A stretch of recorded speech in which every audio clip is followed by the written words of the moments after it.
Right, engineering physics class. Glad that you could be here today.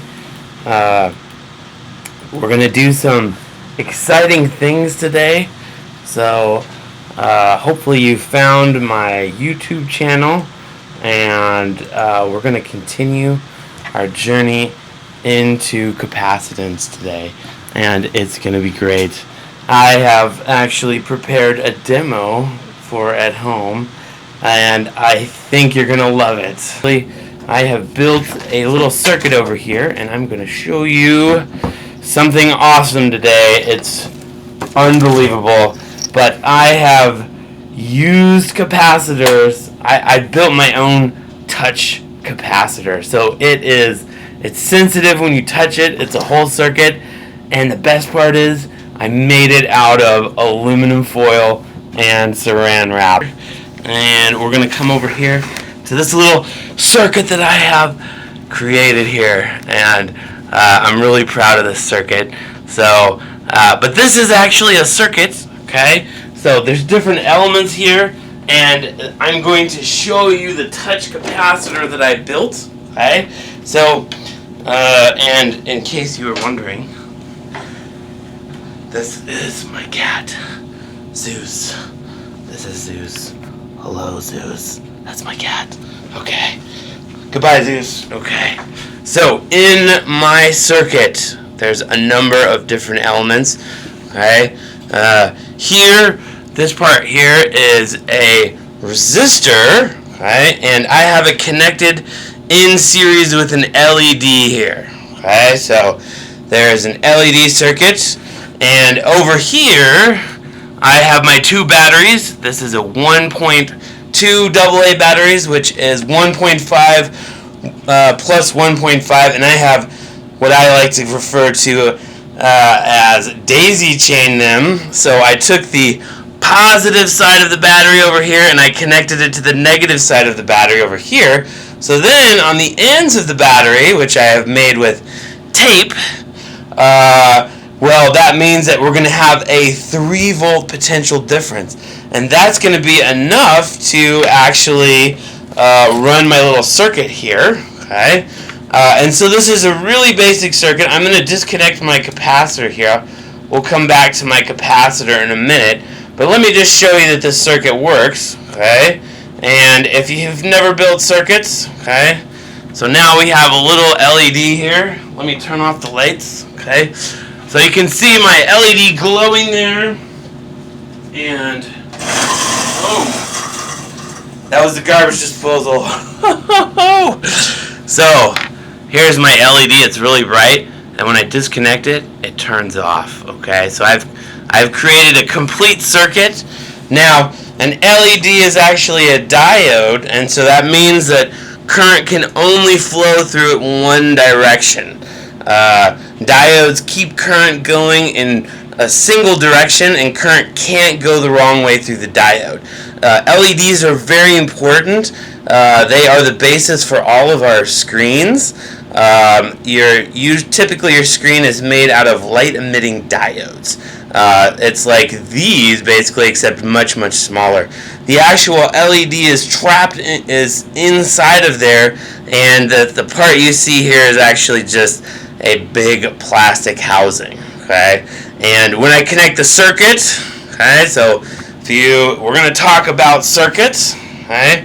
But basically my circuit goes from the end of my battery over here, so this is the positive side. Positive current flows out here through this wire, goes through my resistor, passes into my diode, and then back around out here, and it's connected right here, and it flows back over here into the negative terminal. Okay, so this is the negative terminal of my battery. Alright, and this is a very simple circuit. The most basic circuit is probably a resistor in parallel with the power supply, but if you just have a resistor, it doesn't light up, so of course you want to have an LED, and I bought this with an Arduino Uno card. It's a whole kit, and this is my Arduino card that came with it. You get a bunch of resistors, LEDs, It's fantastic. You can find it on eBay for $7. And these are little thermal sensors, but we're not going to talk about that today. But so let me just take those off. What we are going to do is let's talk about my capacitor that I built, because it's awesome. And just clear off all this stuff over here. Okay.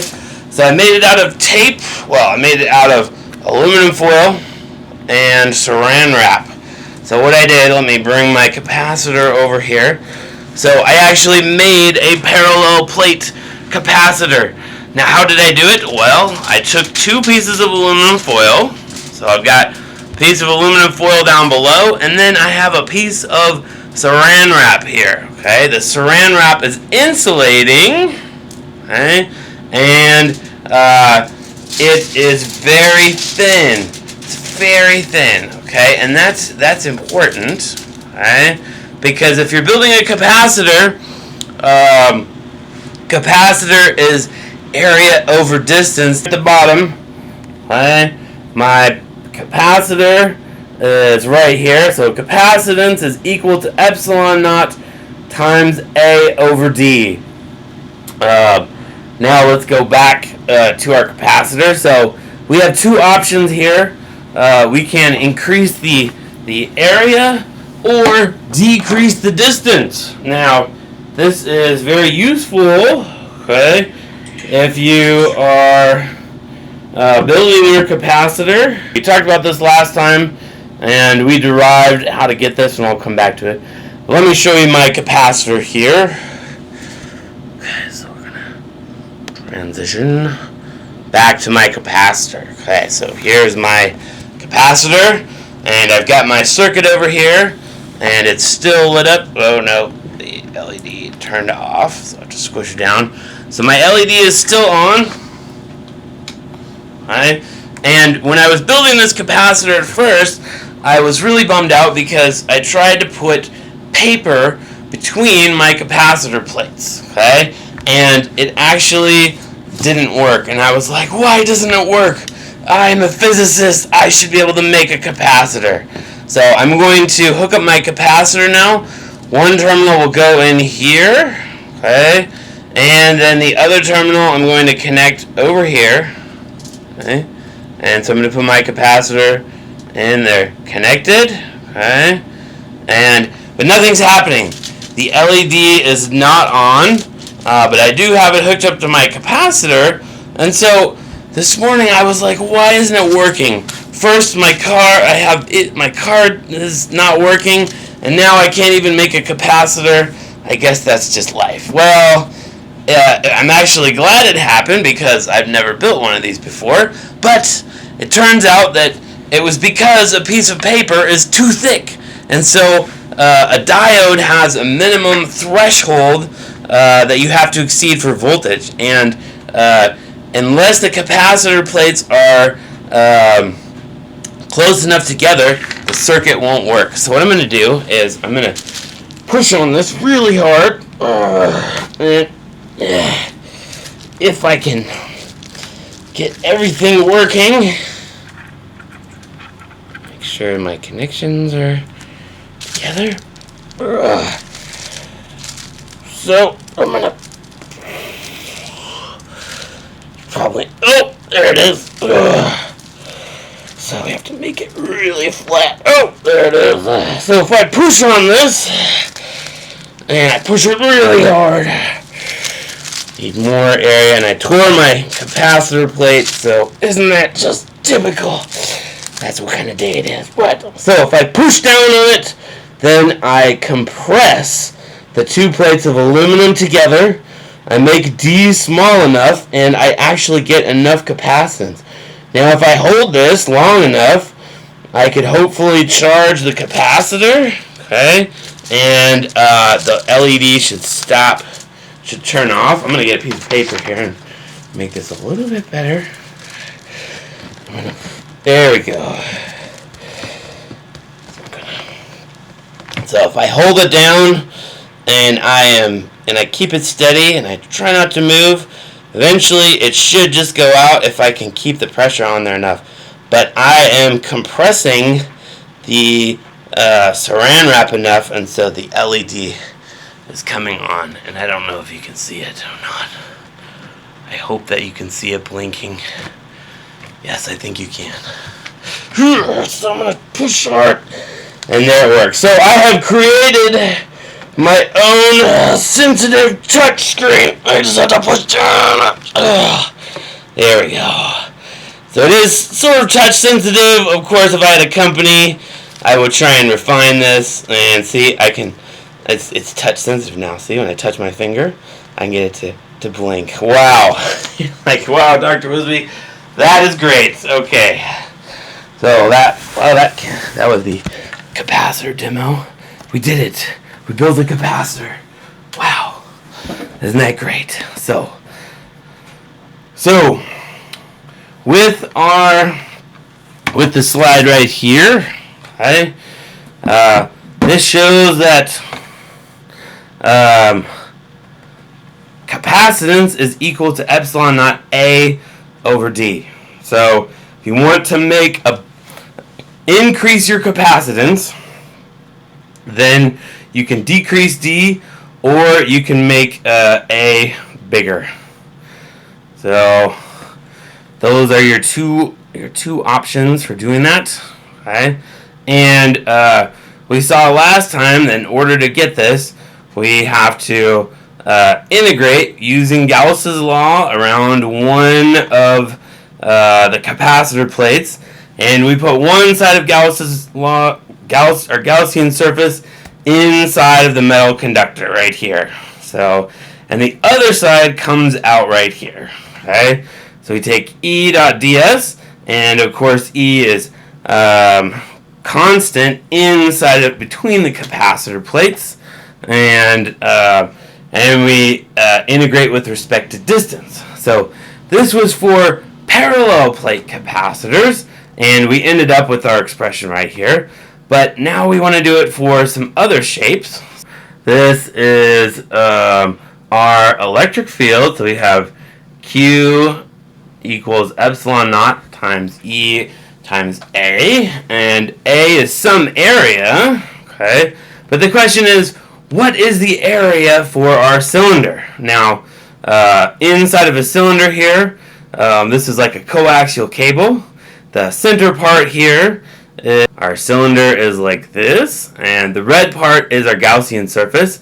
And so we have electric field lines penetrating the surface here, and it's only for the round part of the surface. Okay, so the ends don't matter. And so what is the area of our surface? Well, the area A is equal to 2 pi r. 2 pi r is the circumference of our circle. Okay, so that's the circumference of a circle, and then L is the length of the cylinder. Okay, so this is going to give us the amount of charge on that center conductor. Okay, but we want to come up with an expression for the capacitance of a cylinder. So let's go ahead here. Okay, so solving for the E field. E is constant inside of there. It doesn't change.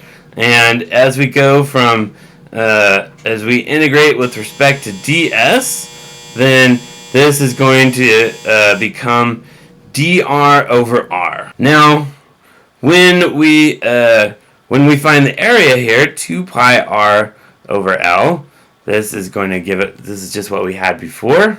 And so we can get our E field inside of the conductor. Okay, so 2 pi r, the r comes from the circumference of our circle. So this is for area.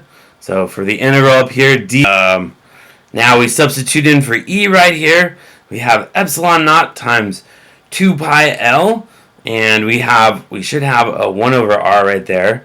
And so when we integrate, then we get the integral of 1 over r, which is logarithm of r2 over r1. So we're missing an r right there.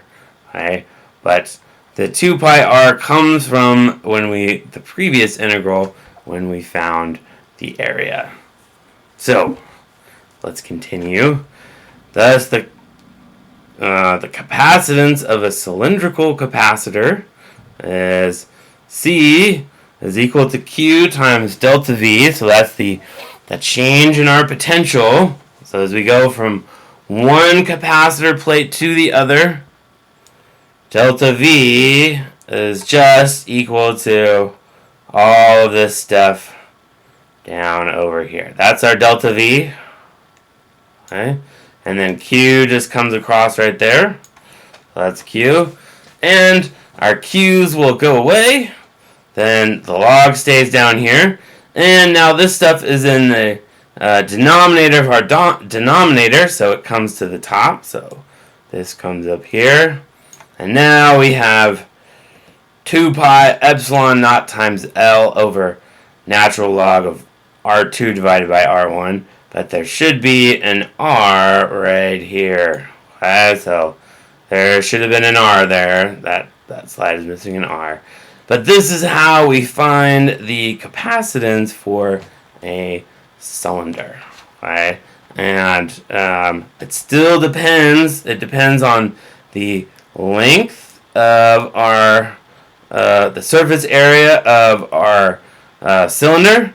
So the longer it is, the bigger the surface area. And then it also depends on the radius here, because that's going to affect the surface area. And we have the ratio of R2 over R1. Okay, so just like with a parallel plate capacitor, it depends on the surface area.